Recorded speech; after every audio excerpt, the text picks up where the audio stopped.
आप लोगों के बीच बहुत ही कन्हैया जी का प्यारा भजन आप लोगों के बीच प्रस्तुत है और आशीर्वाद की कामना है। बहुत बहुत धन्यवाद। ये उस समय की बात है जब गोकुल छोड़ के मथुरा जाते हैं हमारे कन्हैया जी, तो राधा रानी और उनकी सखियां कहती क्या है, हर बियर बियर बंसी हर बजाओ न मोहन, हर बियर बियर बंसी बजाओ न मोहन, लागल प्रीतिया छोड़ाओ न मोहन, फंस गई जियरा छोड़ाओ न मोहन। बियर बियर बंसी बजाओ न मोहन, प्यार प्यार बंसी, अरे प्यार प्यार बंसी बजाओ न मोहन, लागल प्रीतिया छोड़ाओ न मोहन। फंस गई जियरा छोड़ाओ न मोहन, फंस गई जियरा छोड़ाओ न मोहन।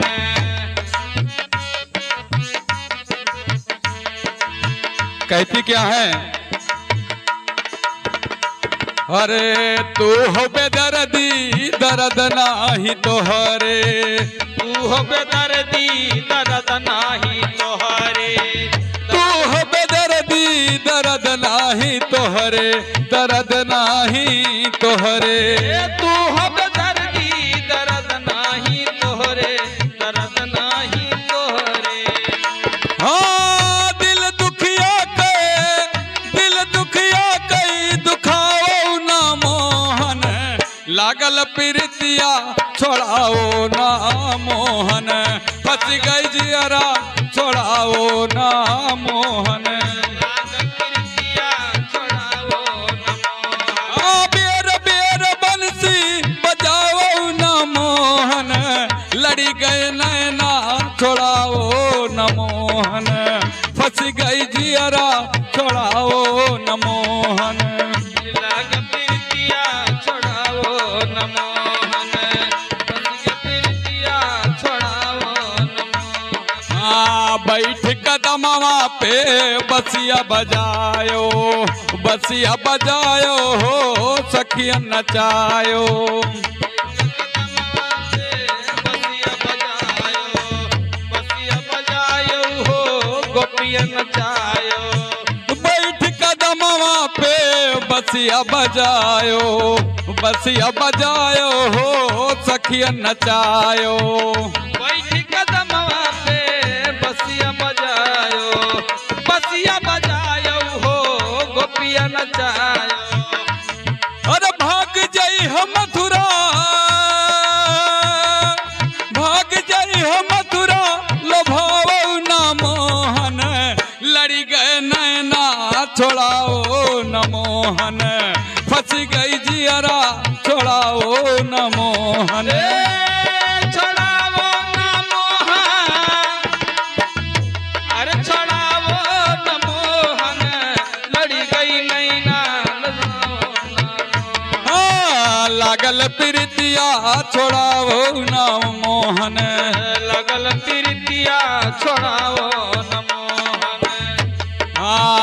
गोकुला उजार श्याम, गोकुला उजार श्याम, मथुरा बसायो, मथुरा बसायो हो मथुरा बसायो। गोकुला उजारी श्याम मथुरा बसायो, मथुरा बसायो श्याम मथुरा बसायो। गोकुला उजार श्याम मथुरा बसायो, मथुरा बसायो हो मथुरा बसायो।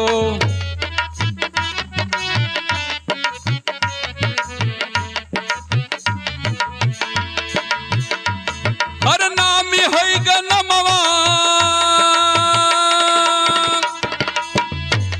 हो नामी होई गनमवा, गवाओ ना मोहन, लड़ी गए नैना छोड़ाओ ना मोहन, फंस गई जियरा छोड़ाओ ना मोहन।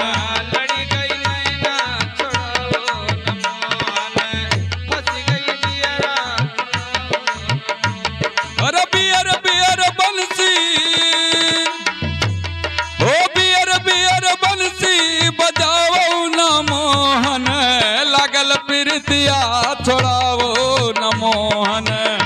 फंस गई जियरा छोड़ाओ न मोहन फंस गई हाँ लाग प्रीतिया छोड़ाओ न मोहन फंस गई जियरा छोड़ाओ न मोहन।